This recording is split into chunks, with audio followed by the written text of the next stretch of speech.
ਫਗਵਾੜਾ ਦੇ ਵਿੱਚ ਆਸ਼ੂ ਦੀ ਹੱਟੀ ਦਾ ਖੁੱਲਾ ਚੈਲੰਜ, ਜਿੱਥੋਂ ਤੁਹਾਨੂੰ ਮਿਲਣਗੇ ਸ਼ਹਿਰ ਵਿੱਚ ਸਭ ਤੋਂ ਸਸਤੇ ਰੇਟ ਤੇ ਸੂਟ, ਲਹਿੰਗੇ, ਸਾੜੀਆਂ ਤੇ ਪਲਾਜ਼ੋ। ਆਸ਼ੂ ਦੀ ਹੱਟੀ ਦਾ ਇੱਕ ਹੀ ਵਾਅਦਾ, ਤੁਹਾਨੂੰ ਮਿਲਣਗੇ ਵਧੀਆ ਕੁਆਲਿਟੀ ਦੇ ਕੱਪੜੇ, ਪਰ ਰੇਟ ਨਹੀਂ ਹੋਵੇਗਾ ਜ਼ਿਆਦਾ। ਇੱਕ ਵਾਰ ਵਿਜ਼ਿਟ ਜ਼ਰੂਰ ਕਰੋ ਆਸ਼ੂ ਦੀ ਹੱਟੀ, opposite bus stand, Phagwara. Phagwara ਦੇ ਹਦੀਆਬਾਦ ਵਿਖੇ ਉਸ ਸਮੇਂ ਤਣਾਅ ਦਾ ਮਾਹੌਲ ਬਣ ਗਿਆ ਜਦੋਂ ਇੱਥੇ ਸਥਿਤ ਪ੍ਰਾਚੀਨ ਮੰਦਿਰ ਵਿੱਚ ਬਣੀ ਕਰੀਬ 16-17 ਸਾਲ ਪੁਰਾਣੀ ਬਜਰੰਗ ਬਲੀ ਜੀ ਦੀ ਮੂਰਤੀ ਨੂੰ ਬਿਨਾਂ ਕਿਸੇ ਨੂੰ ਸੂਚਿਤ ਕਰ ਤੋੜ ਕੇ ਉਸ ਦਾ ਪਾਣੀ ਵਿੱਚ ਵਿਸਰਜਨ ਕਰ ਦਿੱਤਾ ਗਿਆ, ਜਿਸ ਦਾ ਪਤਾ ਜਦੋਂ ਸਥਾਨਕ ਲੋਕਾਂ ਨੂੰ ਲੱਗਾ ਤਾਂ ਉਹਨਾਂ ਵੱਲੋਂ ਇਸ ਦੀ ਸਖਤ ਸ਼ਬਦਾਂ ਵਿੱਚ ਨਿੰਦਾ ਕੀਤੀ ਗਈ। ਇਸ ਨੂੰ ਲੈ ਕੇ ਗੌਰਵ ਦੁੱਗਲ ਨੇ ਕਿਹਾ ਹੈ ਕਿ ਬਿਨਾਂ ਕਿਸੇ ਹਿੰਦੂ ਪਰਿਵਾਰ ਨੂੰ ਦੱਸੇ ਮੂਰਤੀ ਨੂੰ ਖੰਡਿਤ ਕਰਨਾ ਗਲਤ ਹੈ ਅਤੇ ਇਸ ਨਾਲ ਉਹਨਾਂ ਦੇ ਨਾਲ ਮੰਦਿਰ ਦੀ ਮਾਨਤਾ ਕਰਨ ਵਾਲੇ ਸੈਂਕੜੇ ਸ਼ਰਧਾਲੂਆਂ ਦੀਆਂ ਧਾਰਮਿਕ ਭਾਵਨਾਵਾਂ ਨੂੰ ਠੇਸ ਪਹੁੰਚੀ ਹੈ। ਉਹਨਾਂ ਇਸ ਮਾਮਲੇ ਵਿੱਚ ਆਰੋਪੀਆਂ ਖਿਲਾਫ ਕਾਰਵਾਈ ਕਰਨ ਦੀ ਮੰਗ ਕੀਤੀ ਹੈ। ਮੇਰਾ ਨਾਮ ਗੌਰਵ ਦੁੱਗਲ ਹੈ ਜੀ। ਹਾਂਜੀ ਦੁੱਗਲ ਜੀ, ਇਹ ਕੀ ਮਾਮਲਾ ਇਹ ਹੈ ਜੀ, 16 ਸਾਲ ਪੁਰਾਣੀ ਬਜਰੰਗ ਬਲੀ ਸੰਕਟ ਮੋਚਨ ਜੀ ਦੀ ਜਿਹੜੀ ਮੂਰਤੀ ਸੀਗੀ ਇੱਥੇ, ਇਹਨਾਂ ਨੇ ਬਿਨਾਂ ਦੱਸੇ ਕਿਸੇ ਨੂੰ ਕੱਲ ਹਫ਼ਤਾ ਕੁ ਹੋਇਆ ਖੰਡਿਤ ਕਰਤੀ ਆ। ਮੰਦਿਰ ਦੇ ਪ੍ਰਧਾਨ ਨੇ ਬਿਨਾਂ ਦੱਸੇ ਕਿਸੇ ਹਿੰਦੂ ਪਰਿਵਾਰ ਨੂੰ, ਹਿੰਦੂ ਪਰਿਵਾਰ ਦੀਆਂ ਭਾਵਨਾਵਾਂ ਨੂੰ ਠੇਸ ਪਹੁੰਚਾਈ, ਬਿਨਾਂ ਦੱਸੇ ਇਹ ਮੂਰਤੀ ਖੰਡਿਤ ਕਰਕੇ ਅੱਜ ਇਹਨਾਂ ਨੇ ਉਹਦੇ ਅਭਿਸ਼ੇਕ ਜਿਹੜੇ ਅੰਗ ਆ ਇੱਕ ਬੋਰੇ 'ਚ ਰਾਤੀ ਦੱਸਦੇ ਸੀ ਪੰਡਤ ਜੀ ਪਾਏ ਹੋਏ ਆ। ਹੁਣ ਆਏ ਆ ਤੇ ਸਵੇਰੇ ਕੋਈ ਅੰਗ ਨਹੀਂ ਹੈਗਾ। ਰਾਤੀ ਉਹਨਾਂ ਨੇ ਸਾਨੂੰ ਮੰਦਿਰ ਦੇ ਅੰਦਰ ਜਾਣ ਨਹੀਂ ਦਿੱਤਾ।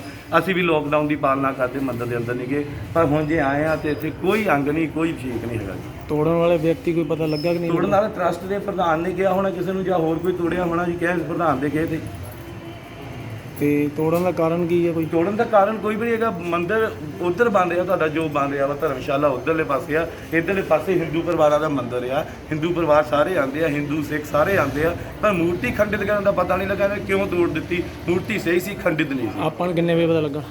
ਮੈਨੂੰ ਕੱਲ 8 ਵਜੇ ਪਤਾ ਲੱਗਾ ਜੀ। ਜੋ ਮੈਂ ਕੰਮ ਤੋਂ ਆਇਆ 8 ਵਜੇ ਮੈਨੂੰ ਪਤਾ ਲੱਗਾ। ਮੈਂ 7 ਵਜੇ ਦੁਕਾਨ ਪੁਲਿਸ ਵਗੈਰਾ ਨੂੰ ਜਾਣਕਾਰੀ ਦਿੱਤੀ?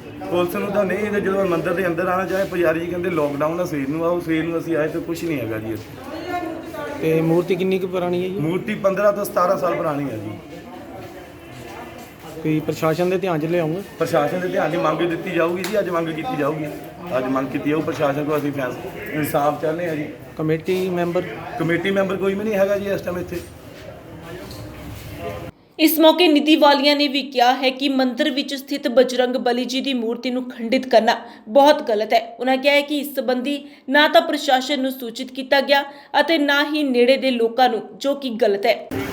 मैं यहाँ पे कई सालों से आती हूँ बजरंग बली के मंदिर में और बहुत आस्था जुड़ी है, लेकिन जब मुझे पता चला तो कल रात जब मैं कल रात आई और मैंने देखा तो अंदर तो नहीं आने दिया गया। हम लॉकडाउन के चलते हमने इस चीज़ को भी माना। पंडित जी से बात की, पंडित जी ने मुझे ये बोला कि बेटा सुबह आना। हमने तोड़ के बोरे में रखे हुए हैं, तो हमने कहा कि प्लीज़ हमें ज़रूर दिखाइए। तो वो कहते हैं सुबह देखिएगा। सुबह जब आते हैं तो अवशेष सारे गायब हैं। क्या ये ज़रूरी था कि मूर्ति को खंडित करना या तोड़ना? क्या उसके साथ एक और मूर्ति नहीं रखी जा सकती थी? किसी भी मूर्ति की स्थापना करना, उसकी प्राण प्रतिष्ठा करना और उसके बाद उसको ऐसे तोड़ देना, क्या ये हमारी हिंदुओं की भावनाओं को हर्ट नहीं किया गया? मुझे नहीं समझ में आता। हम आज के दौर में भी इन श्राद्धों के दिनों में भगवान की मूर्ति को तोड़ रहे हैं और उसके साथ ऐसा कुछ कर रहे हैं। क्या ये जायज़ है? हम लोग प्रशासन को यही कहेंगे कि किसी भी प्रशासन को इन्होंने सचेत किया, इन्फॉर्म किया कि कल को कोई प्रॉब्लम ना आए, आस पड़ोस का डिपार्टमेंट इफेक्ट ना हो, लोगों की भावनाएं हर्ट ना हो, आस पड़ोस के लोगों को, दुग्गल लोगों को, यहाँ के जो आसपास रहने वाले लोग हैं उनको तक नहीं इन्फॉर्म किया गया। मूर्ति खंडित नहीं थी। मूर्ति सिर्फ और सिर्फ इसलिए बदल देना कि वो पुरानी हो गई, क्या ये जायज़ है? ਕੀ ਮੰਗ ਰੱਖਦੇ हैं प्रशासन? मैं चाहती हूँ बनती कार्रवाई हो इस पर। जिसने जो गलत किया उस पर उसका इफेक्ट होना चाहिए। उसे पता होना चाहिए कि ये एक साधारण मामला नहीं है, एक मूर्ति का मामला है। वो भी हमारे भगवान, पत्थर में भी भगवान बसते हैं। कोई व्यक्ति जिसने तोड़ी उसका पता लगा जी? नहीं, इन्होंने बाकायदा किसी को बुला के मजदूरों से ही तोड़वाई है।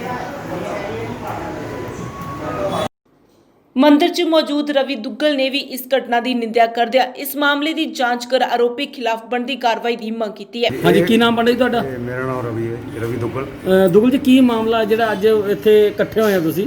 ਇਹ 16-17 ਸਾਲ ਪੁਰਾਣੀ ਮੂਰਤੀ ਸੀ ਹਨੂਮਾਨ ਜੀ ਦੀ, ਪੂਰੇ ਪ੍ਰਾਣ ਪ੍ਰਤਿਸ਼ਠਾ ਨਾਲ ਰਖਵਾਈ ਸੀ ਤੇ ਉਹ ਬਗੈਰ ਕਿਸੇ ਪਰਿਵਾਰਾਂ ਨੂੰ ਦੱਸਣ ਤੋਂ ਇਹ ਖੰਡਿਤ ਕਰ ਦਿੱਤੀ ਗਈ, ਤੋੜੀ ਗਈ।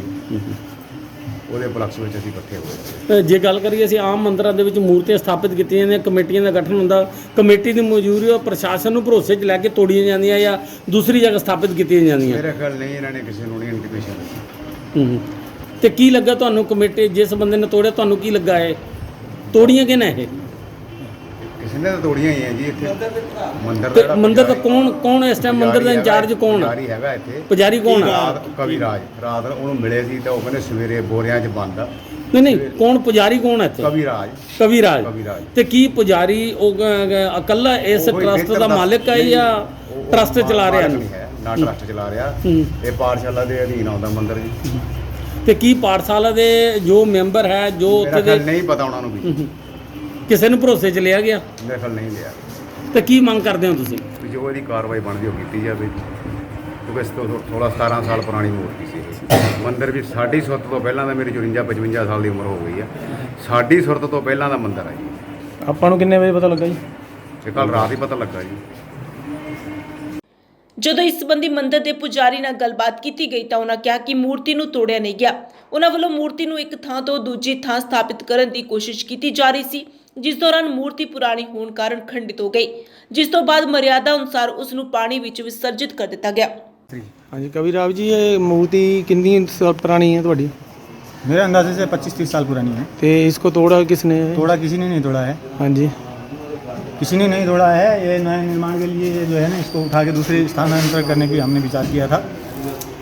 जैसे लक्ष्मी माता की मूर्ति है, उधर दूसरे भैरव जी की मूर्ति भी हमने स्थानांतरित करके उठा के जो सही रहा, क्योंकि नवनिर्माण में जो है जब हम करते हैं तो कुछ भी हो सकता है। ये संभावित क्षेत्र हैं, बचाने के लिए हम लोग ने बहुत कोशिश की, तो परंतु मूर्ति थोड़ा पहले से भी खंडित थी। हाँ जी। फिर भी चलो हम जो है ना, क्योंकि ये नीचे से ही जो है ना सरियों के अंदर टिकी हुई थी और खंडित थी, फिर भी हमने बचाने की कोशिश की तो बच नहीं पाई। तो जो है हमने जो है ना उसको जो है चैन कुप्पी के द्वारा उठाने की कोशिश की, नहीं हो पाया, तो इसलिए हम लोग जो है वो खंडित हो गई। तो हमने जल विसर्जन करके अभी मैं आ रहा हूँ। ਉਧਰ ਪੁਲਿਸ ਵੱਲੋਂ ਗੌਰਵ ਦੁੱਗਲ ਵੱਲੋਂ ਕੀਤੀ ਸ਼ਿਕਾਇਤ ਦੇ ਆਧਾਰ ਤੇ ਮਾਮਲੇ ਦੀ ਜਾਂਚ ਕੀਤੀ ਜਾ ਰਹੀ ਹੈ। ਮੰਦਿਰ ਦੇ ਵਿੱਚ ਆਏ ਆ ਕੋਈ ਮੂਰਤੀਆਂ ਲੈ ਕੇ, ਕੀ ਮਾਮਲਾ ਸਾਰਾ ਹੈ? ਇਹ ਟੋਪੇ ਵਾਲਾ ਮੰਦਿਰ ਹੈ ਜੀ, ਹਰੀਆਬਾਦ ਮੇਨ ਬਾਜ਼ਾਰ ਦੇ ਵਿੱਚ ਜੀ। ਇਹਦੇ ਸੰਬੰਧ ਵਿੱਚ ਨੀਤੀ ਵਾਲੀਆ, ਨਿਤਨ ਚੱਟਾ ਤੇ ਗੌਰਵ ਦੁੱਗਲ ਹੈ, ਇਹਨਾਂ ਨੇ ਇੱਕ ਸ਼ਿਕਾਇਤ ਕੀਤੀ ਆ ਵੀ ਮੰਦਿਰ ਦੇ ਪੁਜਾਰੀ ਆ ਕਵੀ ਰਾਜ ਪੰਡਤ ਜੀ, ਉਹਨਾਂ ਨੇ ਕੋਈ ਮੰਦਿਰ 'ਚ ਮੂਰਤੀਆਂ ਪਈਆਂ ਸੀ ਪੁਰਾਣੀਆਂ, ਉਹਨਾਂ ਨੂੰ ਬਿਨਾਂ ਦੱਸੇ ਪੁੱਛੇ ਵਿਸਰਜਨ ਕਰ ਦਿੱਤਾ। ਇਹਦੇ ਸੰਬੰਧ 'ਚ ਉਹਨਾਂ ਨੇ ਇਤਰਾਜ਼ ਜਤਾਇਆ ਹੈ।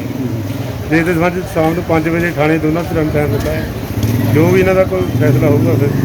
ਤੇ ਮੂਰਤੀਆਂ ਤੋੜਨ ਦਾ ਜਾਂ ਖੰਡਿਤ ਕਰਨ ਦਾ ਜਿਹੜਾ ਮਾਮਲਾ ਸਾਹਮਣੇ ਆਇਆ, ਕੀ ਕੋਈ ਕਮੇਟੀ ਦੀ ਰਜਾਮੰਦੀ ਨਾਲ ਤੋੜੀਆਂ ਉਹ ਗਈਆਂ? ਸਾਹਮਣੇ ਕਮੇਟੀ ਨੂੰ ਸੱਦਿਆ ਜੀ ਥਾਣੇ। ਤੇ ਮੌਕੇ ਤੇ ਜਦੋਂ ਪੁਲਿਸ ਆਈ ਹੈ, ਕੀ ਕਮੇਟੀ ਮੈਂਬਰ ਕੋਈ ਮੌਕੇ ਤੇ ਹਾਜ਼ਰ ਹੋਇਆ? ਨਹੀਂ ਹਾਲੇ ਪੰਡਿਤ ਜੀ ਨੇ ਸੱਦਿਆ ਸੀਗਾ, ਆਏ ਨਹੀਂ, ਕੋਈ ਕਿਤੇ ਕੰਮ ਤੇ ਗਏ ਆ। ਪੰਡਿਤ ਜੀ ਨੇ ਹੀ ਦੱਸਿਆ ਜੋ ਵੀ ਦੱਸਿਆ। ਤੇ ਕੀ ਹੁਣ ਦੋਨੇ ਤਰ੍ਹਾਂ ਥਾਣੇ ਬੁਲਾਇਆ ਗਿਆ? ਥਾਣੇ ਬੁਲਾਇਆ ਜੀ ਦੋਨਾਂ, ਜੋ ਵੀ ਇਹਨਾਂ ਦੀ ਵਾਰਤਾਲਾਪ ਤੋਂ ਸਿੱਟਾ ਨਿਕਲੂਗਾ ਉਸ ਹਿਸਾਬ ਨਾਲ ਕਾਰਵਾਈ ਕੀਤੀ। ਫਗਵਾੜਾ ਤੋਂ ਯਸ਼ ਸ਼ਰਮਾ ਦੀ ਰਿਪੋਰਟ। ਫਗਵਾੜਾ ਦੇ ਵਿੱਚ ਆਸ਼ੂ ਦੀ ਹੱਟੀ ਦਾ ਖੁੱਲਾ ਚੈਲੰਜ, ਜਿੱਥੋਂ ਤੁਹਾਨੂੰ ਮਿਲਣਗੇ ਸ਼ਹਿਰ ਵਿੱਚ ਸਭ ਤੋਂ ਸਸਤੇ ਰੇਟ ਤੇ ਸੂਟ, ਲਹਿੰਗੇ, ਸਾੜੀਆਂ ਤੇ ਪਲਾਜ਼ੋ। ਆਸ਼ੂ ਦੀ ਹੱਟੀ ਦਾ ਇੱਕ ਹੀ ਵਾਅਦਾ, ਤੁਹਾਨੂੰ ਮਿਲਣਗੇ ਵਧੀਆ ਕੁਆਲਿਟੀ ਦੇ ਕੱਪੜੇ, ਪਰ ਰੇਟ ਨਹੀਂ ਹੋਵੇਗਾ ਜ਼ਿਆਦਾ।